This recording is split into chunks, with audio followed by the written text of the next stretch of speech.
Estamos ahí, ¿no, chicos? Sí. Gracias, profe. Bien. Isabel y Fernando tienen una hija, bueno, tienen varios hijos, y una, Juana la loca, que se casa con Felipe el Hermoso, y tienen un hijo que es Carlos. Carlos V de Alemania, porque es elegido emperador. Carlos I de España es el de las guerras de Carlos V, el que está bancado por los Figuer, que es una casa, una banca, digamos, unos banqueros, y prácticamente se pasa haciendo las guerras con el resto de Europa. Después viene Felipe II, ya Carlos abdica en favor de su hermano y de su hijo y separa los reinos, por supuesto España y los reinos de Indias le quedan a Felipe II, entonces tenemos Carlos I y Felipe II como los reyes del siglo XVI, son los Austrias mayores. En el siglo XVII sigue la Casa de Austria con Felipe III, Felipe IV y Carlos I, y Carlos II, perdón. Espere, profe, espere, que va muy rápido. Vamos a ver, o sea, los Austrias mayores serían Carlos I y V de Alemania y Felipe II. En el siglo XVI. Siglo XVII, Austrias menores, tenemos Felipe III, Felipe IV y Carlos II, llamado el hechizado. En realidad era, digamos, tenía una serie de dificultades mentales, además de no poder tener hijos, de ser impotente, decían. Le escribían una servilletita que decían, de París a París, si no París, a París. Y se fue a París la mina porque, nada. Entonces Carlos se muere sin descendencia y se da la guerra de la sucesión española entre Inglaterra y Francia. La guerra es una guerra ardua, la termina ganando Francia, pero a cambio de que se separen los reinos. O sea, el rey de Francia no va a ser rey de Francia y de España, sino que uno va a quedar en Francia y otro va a quedar en España. Pero se cambia la dinastía, pasa a la dinastía de los Borbones. Por eso ya Felipe V es Borbón. ¿Sí? Felipe V, después viene Fernando VI, Carlos III, que es el déspota ilustrado, Carlos IV y Fernando VII. Esos son los reyes Borbones del siglo XVIII. ¿Sí? Fernando VII es el que abdica en favor de Fernando, Fernando renuncia, y Napoleón, era lo que estaba explicando, lo toma prisionero. En realidad, todos creyeron eso, de verdad creían que Fernando era un héroe. En realidad Fernando después demostró que era una basura. Pero bueno, en ese momento sirvió como símbolo, ¿no? Que es lo más importante. Incluso Napoleón dice, si hubiera sabido que hubiera sido todo esto, lo hubiera casado con una hija, con alguna reina que me interesaban y lo hubiera tenido sometido porque no le hubiera dado ningún trabajo. Sin embargo, Napoleón invade España y pone en el lugar de Fernando a su hermano José Bonaparte. Es allí donde se da lo que se llama la ley de acefalía, ¿no? La situación, la crisis de acefalía en realidad. ¿Qué pasa entonces?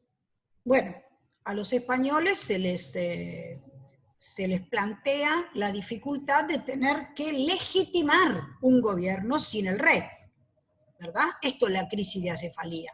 O sea, no tenemos el rey, entonces hay que legitimar un gobierno. ¿Cómo hacemos? Y bueno, apelan al derecho castellano, ¿no? De la retroversión del poder. El derecho castellano, marianista, de Mariana, ¿no? decía que por el pacto de sujeción, o sea, en realidad pasa así, la soberanía Dios se la da a los pueblos. Los pueblos, ¿qué son los pueblos? Los pueblos son los pueblos feudales estamentales, ¿sí? Los estamentos, porque esto es puramente medieval. Imagínense que estoy hablando del principio del siglo XVI. O sea, los pueblos que son los estamentos, la nobleza, el clero. Acá, olvídense, todos los sectores. Es como los estados generales en Francia, ¿se acuerdan? El primer estado, el segundo estado, el tercer estado era todo lo que quedaba, de ahí para abajo. Bueno, en España pasa lo mismo. Pero en España, esos pueblos eran, esto es una, digamos, es una estructura muy heterogénea.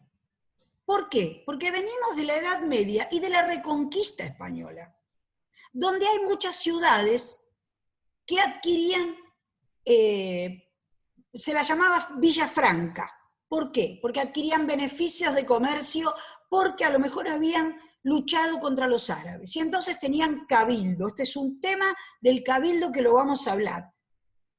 Porque la mayoría nunca le llamó la atención que la revolución se dé en un cabildo. ¿Qué es un cabildo hoy? ¿Qué es un cabildo? Hoy, ¿qué es? ¿Qué sería un cabildo? ¿El equivalente a qué? ¿Una municipalidad? Exactamente, una municipalidad. Nunca le llamó la atención por qué se daba en el cabildo la revolución.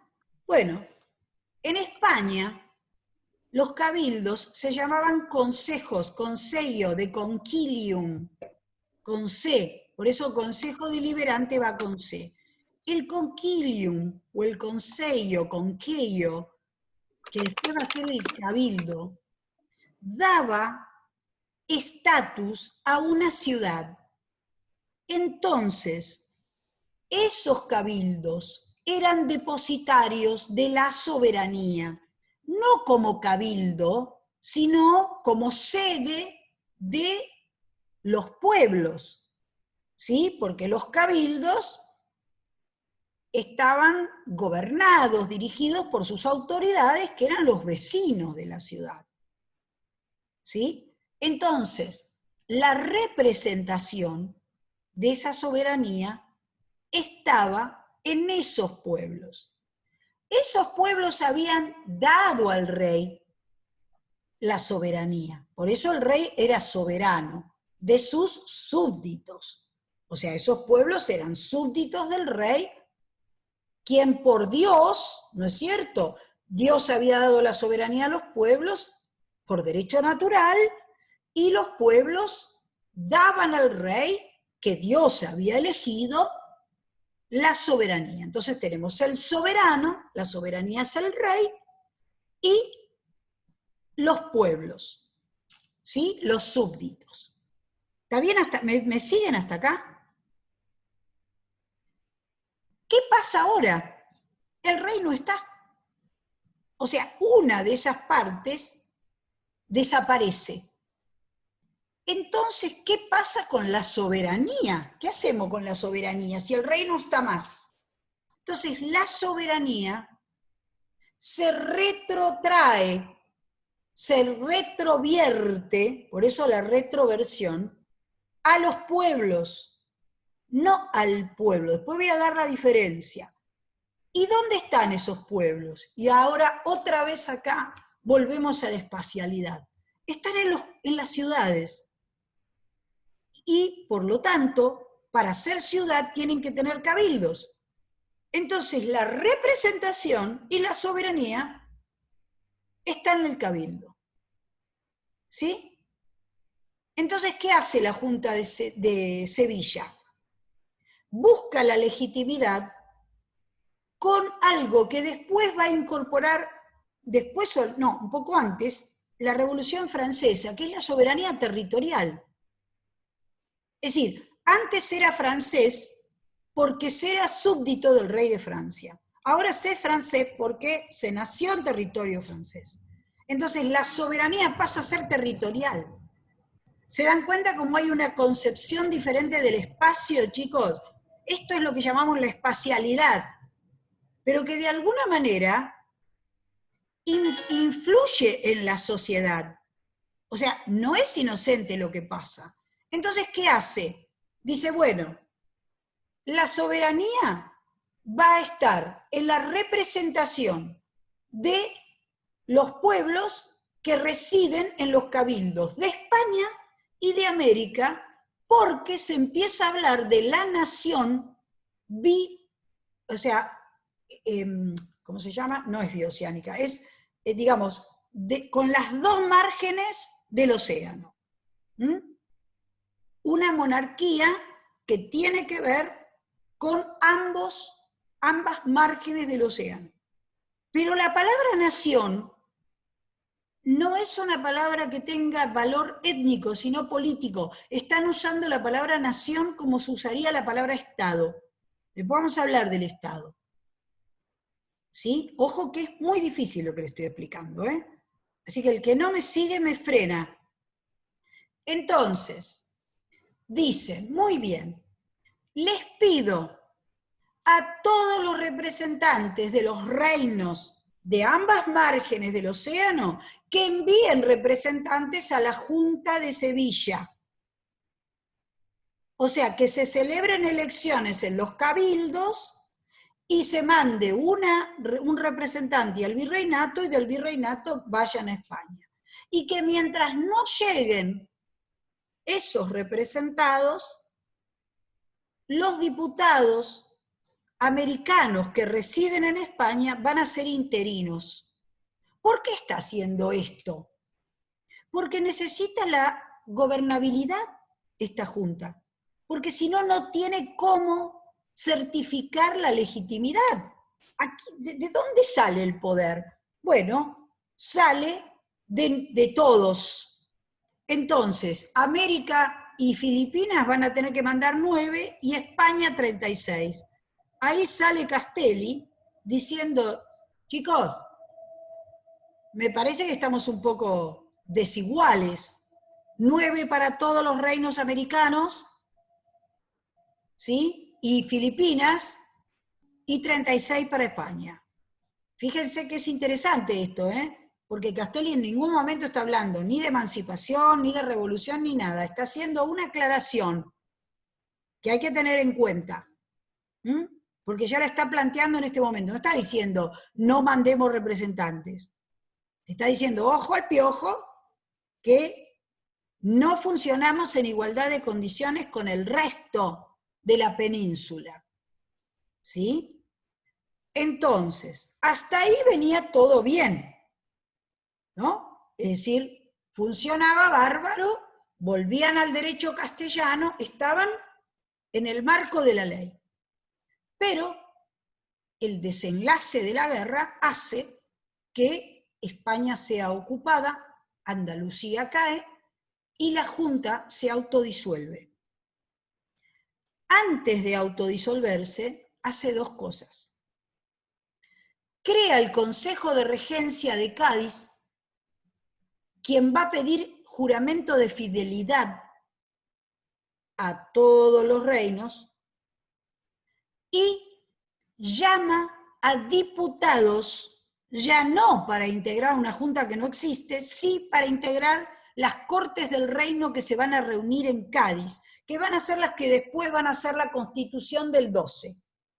Todo esto pasa en España en un lapso pequeño de tiempo, porque tiene que ver con la guerra. ¿Sí? Estas noticias llegan en abril al virreinato, pero Cisneros las soslaya, porque sabe que se le viene la noche. El 14 de mayo llega la fragata con directamente el parte de que prácticamente no hay gobierno en España. Lo único que quedó fue un consejo de regencia que está pidiendo el juramento de fidelidad. Y acá yo les voy a pedir que presten mucha atención, porque cada uno, cuando tenga que hacer la independencia respectiva, excepto el Brasil, que es otra metrópoli, cada uno va a tener que ver qué actitud tomó ese virreinato con respecto a este juramento de fidelidad. ¿Sí? Porque no va a ser similar en toda América. Este va a ser un cambio muy importante. Nosotros nos vamos a circunscribir al Río de la Plata. Pero ¿qué pasó con el resto? Esto lo van a tener que dilucidar cada uno de ustedes cuando trabaje la independencia. Con estos mismos criterios que yo les estoy explicando, porque esto vale para todos, ¿sí? Entonces, llega la noticia, se reúnen estas reuniones en la jabonería y todo esto que conocemos de cuando éramos chicos, y está la frase de Saavedra. ¿Por qué le preguntan a Saavedra? ¿Por qué creen que le preguntan a Saavedra qué hacer? ¿Por qué? ¿Por qué Saavedra decide qué hacer?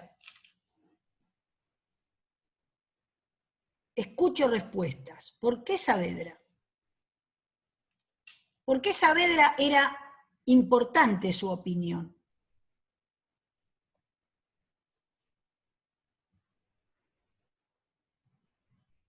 ¿No saben quién era Cornelio Saavedra? ¿Qué dirige Cornelio Saavedra? ¿Era el jefe de la milicia? Porque era militar, Sí, ¿no? era el militar más importante, el regimiento de patricios. ¿Mm?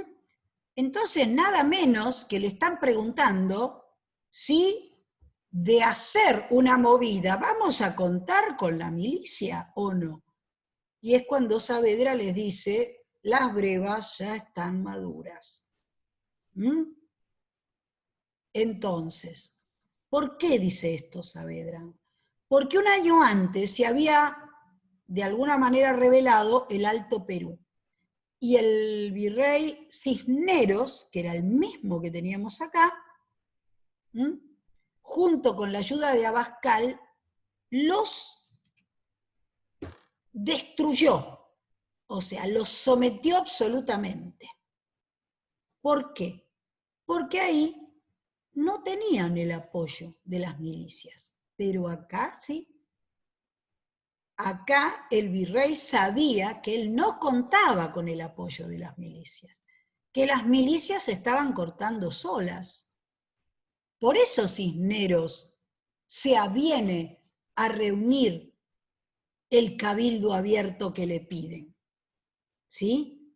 ¿Y qué era el cabildo abierto? El cabildo cerrado es el cabildo con sus autoridades, con los regidores, ¿sí? El alcalde de primer voto, de segundo voto, bueno, con todos los regidores.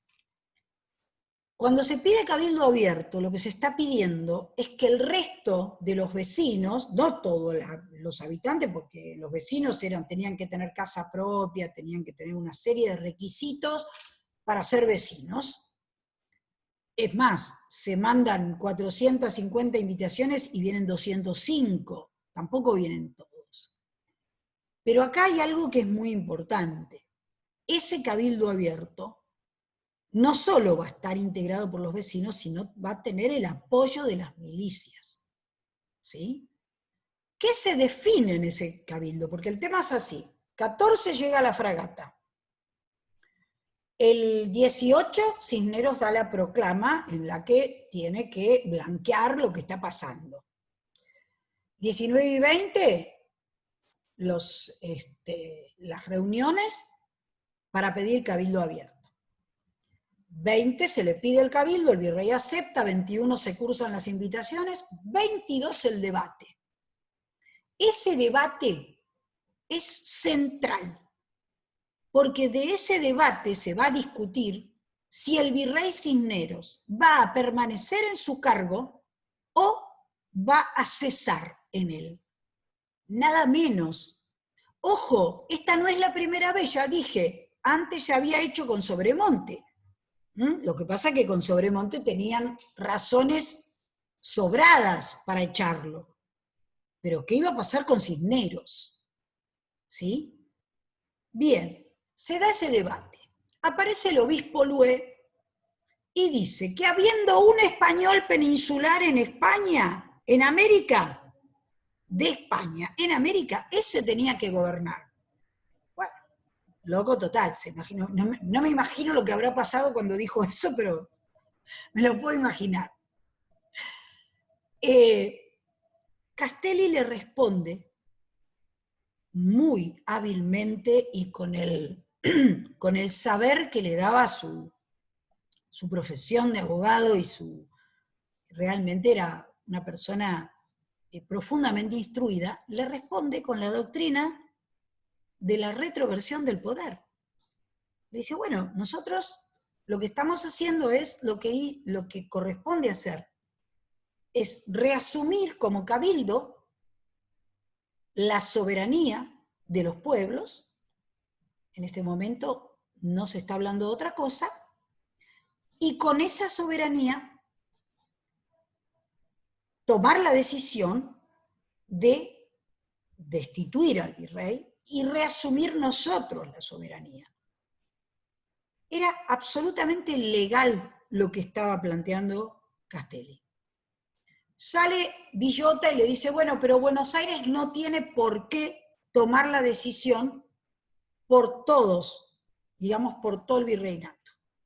Y sale Juan José Paso y le dice, sí, es verdad, pero Francia ya ocupó España y es muy probable que ocupe también los territorios americanos.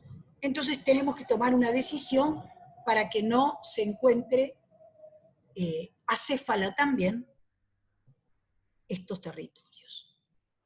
Se da la votación, cesa el virrey. ¿Qué pasa el 24?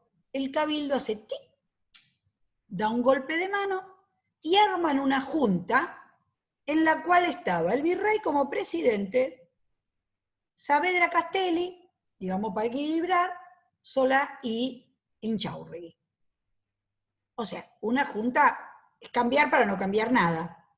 Se imaginan. Ahí se pudrió todo. Y es ahí donde se manda el petitorio de la junta, pero ese petitorio, cuando dicen el pueblo quiere saber, no es solamente el pueblo de los vecinos, es el pueblo de las milicias. Este petitorio lo firman las milicias, y cuando hablan de la opinión pública se están refiriendo a las milicias. Entonces el 25 de mayo se crea el primer gobierno patrio, la primera junta. Quiero que cada uno de ustedes conozca sin repetir y sin soplar los integrantes de la primera, esto es viejo también, los integrantes de la primera junta. Porque fue el primer gobierno patrio, el primero, no importa, sí, un segundo, no importa, la primera junta se da a nombre del rey don Fernando VII. Algunos dirán que es una máscara, no interesa, lo hicieron para mantener la legalidad y de alguna manera cambiar esta situación. Después vamos a ver por qué. Algunos son partidarios de esto, otros de no. Porque obviamente hay dos tendencias en la Junta. La de Saavedra y la de Moreno y Castelli, claramente, y Belgrano, ¿no? De este lado, del lado de los revolucionarios. Pero claramente lo que se está planteando es un gobierno patrio. Una junta que podemos decir podría haber sido similar a la Junta Española que se creó en Sevilla. Y que el día 27, ya te escucho, un segundo que termino la idea, el día 27 se da la circular en la cual se piden diputados a esta junta, o sea, se pide a los cabildos, hasta ahora estamos funcionando igual, se pide a los cabildos diputados para esta junta. Pero ahora, entre paréntesis, voy a dejar acá un segundo, vamos a ver qué hace Moreno con esta junta. ¿Mm? Sí, ¿qué me querías preguntar, Pablo? ¿No aplica golpe de Estado? No, no. No es un golpe de Estado, primero porque claramente no estamos hablando en este momento de un Estado, estamos hablando de una cefalía. Acá no es que sacaste a un rey para poner una república. Y que tampoco diríamos, en este caso, podríamos hablar de un golpe revolucionario, sí, porque la diferencia de un golpe de Estado es que en el golpe de Estado no se busca un cambio de estatus, sino un statu quo para un grupo muy limitado de gente que se aprovecha de ese golpe de Estado. Cuando nosotros hablamos de una revolución, estamos hablando de un cambio que tiene que ver con una transformación. Guerra habla de mutación cultural. Y claramente no fue nada más. El golpe de Estado es un cambio político en beneficio de un grupo. En este caso, estamos viendo un cambio político con proyecciones sociales, culturales, y esto lo vamos a ver en la Asamblea del año 13. Lo vamos a ver en las declaraciones de Moreno, de Castelli. No estamos viendo nada más que un cambio de manos, que podría haber sido la Junta del 24. ¿Sí? Estamos viendo una transformación revolucionaria. No es correcto utilizar golpe de Estado porque sería solo un cambio político sin transformación. Y acá claramente hubo una transformación. Por eso yo soy de la idea de que puede hablarse claramente de una revolución. Aun cuando había grupos contrarrevolucionarios, como la Audiencia, por ejemplo, como el Virrey, como grupos del Cabildo que no estaban de acuerdo, como lo que después vamos a ver en el resto del virreinato, como vamos a ver con Liniers, pero también hubo grupos que realmente bregaron por un cambio de paradigma. Claramente hay un cambio de paradigma. No creo que pueda considerarse simplemente un cambio en favor de algunos sectores. Creo que no sería valorar la revolución en todo lo que fue y en todo lo que dieron muchas figuras, ¿no? Como Belgrano, como Moreno, como Castelli. Me parece que sería minimizar el valor de esas figuras y no es justo. No me parece justo. Porque ellos vivían, esto es como lo de San Martín, ¿no? O sea, vivían felices, bien, tranquilitos, calentitos, y dirán, de alguna manera, fueron a dar su vida en función de que los indios tuvieran la igualdad, de que los esclavos tuvieran la libertad, de plantear una sociedad mejor. Si después no se da, o se da medias, bueno, lo hablaremos y veremos por qué. Profe, una consulta. Por eso, ¿Podría- perdón, por eso digo que no es justo que no estudiemos la Revolución de Mayo como corresponde. Sí. Moreno no era que ¿Quién tenía me más... pregunta, perdón? Sí, Mariano Rojas. Sí, decime, querido. Moreno no era más revolucionario, por decirlo así, porque él tenía muchas ideas jacobinistas, por decirlo. Las ideas jacobinas, ¿saben de dónde viene la palabra jacobino? La palabra jacobino viene del jacquerie, que eran los campesinos, los jacobos le llamaban a la Revolución de la Revolución Francesa. Era una palabra despectiva. Y se dice jacobinos porque eran los que más, digamos, los más radicalizados.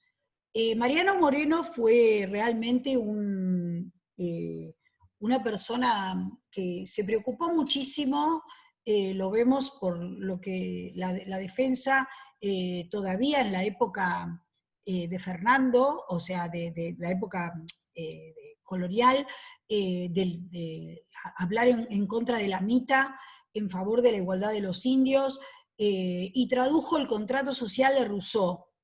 Es más, Moreno en el 27, cuando yo les digo la circular, Moreno le mete a esa circular algo que es muy interesante, porque esa circular supuestamente pedía nada más que representar diputados para incorporarse a la Junta de Gobierno. para que, como le dijo Paso, bueno, danos tiempo para que esos diputados engrosen la primera junta, que después lo que va a ser la junta grande. Pero Moreno ya está hablando, y esa, perdón, esa, ¿cómo se llama? Esa circular iba acompañada de un ejército, porque sabían que se les iba a venir la noche, para presionar y para proteger. Pero Moreno dice que además van a formar parte de un Congreso Constituyente. Y ahí empieza a hablar del pueblo, ¿sí? Que está constituido no por los súbditos, sino por los ciudadanos. Y hace una diferencia. Una cosa es el pacto de sujeción colonial, que se impone por la violencia. Miren cómo está cuestionando la conquista Moreno. Y otra cosa es el contrato social, que los ciudadanos libres aceptan constituir y dar el poder racionalmente a un rey en una monarquía constitucional o a una república. Claramente lo dice Moreno.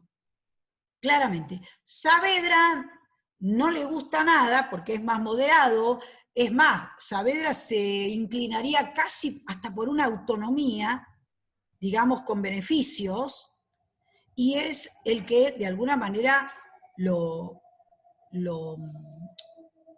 corre de la Junta, y bueno, después pasa con Moreno, que sabemos qué pasa. Paralelamente Castelli se va con la campaña, se va a Córdoba, Liniers se le va a hacer la contrarrevolución, lo fusilan a Liniers, eso ya muestra que la revolución está en marcha, y gana la batalla de Suipacha, y en la declaración de Tiahuanacu dice que los indios van a ser liberados del tributo y van a ser iguales. O sea, acá sí vemos claramente el ideal revolucionario y ya estamos viendo que la revolución no tiene vuelta atrás. Por lo menos en función de la obra de estos patriotas. Claramente Paraguay en el 11 se separa, del Alto Perú, ¿cómo se llama? Charcas y Potosí también van a estar en contra, no así Cochabamba, Oruro y La Paz, y Santa Cruz, perdón. Por otro lado, Salta, Tucumán, Catamarca van a estar a favor, también así Corrientes y Misiones con todo lo que eso implica, porque toda esa parte también hay todo un tema con los carlotistas, que no lo vi, pero era la hermana de Fernando que estaba en la corte portuguesa, que incluso Belgrano hasta había pensado poder hacer un arreglo, que después queda en la nada, y la banda oriental, o sea, Montevideo, claramente con una flota realista en pie de guerra contra Buenos Aires. O sea que lo que le va a quedar a Buenos Aires es realmente una labor muy ardua. Hasta acá vamos a llegar, y la clase que viene vamos a ver el segundo, digamos el primer ciclo de la revolución, y vamos a tratar de llegar por lo menos hasta 1820.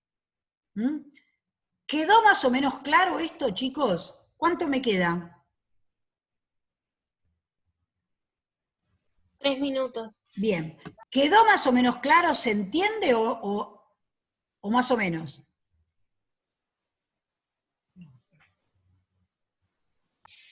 Yo entendí. Ahí Pablo le dijo hermoso en el chat. Ah, bueno, gracias. Gracias por describir la realidad. A mí siempre me describen, con suerte, no tengo la mala suerte de Platón, me lo describen muy bien la realidad. Con el mito de la caverna, ¿no? Me refería. Chicos, me gustaría que reflexionen sobre todo esto. Esto lo van a ver después claramente en los textos, pero me parece que es fundamental que, no sé, que se metan en este periodo, porque esta es una manera de conocer cómo se constituyó nuestro Estado. Hablamos de Estado cuando tenemos una población, un territorio, un gobierno y un poder. Ese poder tiene que ser legítimo, para poder ejercerse con autoridad. La sociedad civil forma parte de ese Estado, y si bien en este momento estamos hablando de nación en forma política, poco a poco ese Estado nacional, que tiene un territorio que todavía no sabemos muy bien cómo está constituido, que tiene indios, blancos, lugares que están prácticamente en manos de los indios, como la Patagonia o el Chaco, esta territorialidad tan difícil y tan compleja, que nos tenemos que meter adentro de esa territorialidad, cómo se constituyó esa socialidad y cómo fue la experiencia histórica que vivió esa gente.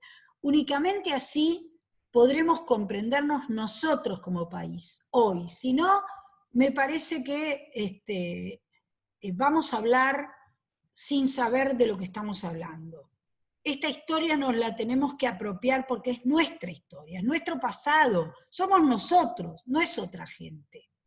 Porque en el día de hoy seguramente también hay gente que sigue dando la vida por un país mejor, y hay otra gente que sigue lucrando desde otro lugar. Pero bueno, si sabemos lo que pasó, de alguna manera estamos mejor preparados para defendernos en este presente y para constituir una sociedad mejor. Esto es lo que yo creo, y por eso le presto tanto atención a este periodo. Bueno, los dejo tranquilos. Por ahí el lunes que viene voy a tener que convocarlos 19:30, porque creo que vamos a tener una clase anterior con los chicos, con la profesora de geografía, con Contreras le vamos a dar una clase en común, así que por ahí los convoco 7:30. Si ustedes tienen otro día que les conviene mejor, más temprano la semana que viene, me lo proponen, porque yo no tengo problema. Eso lo piensan, lo hablan entre ustedes y me lo dicen.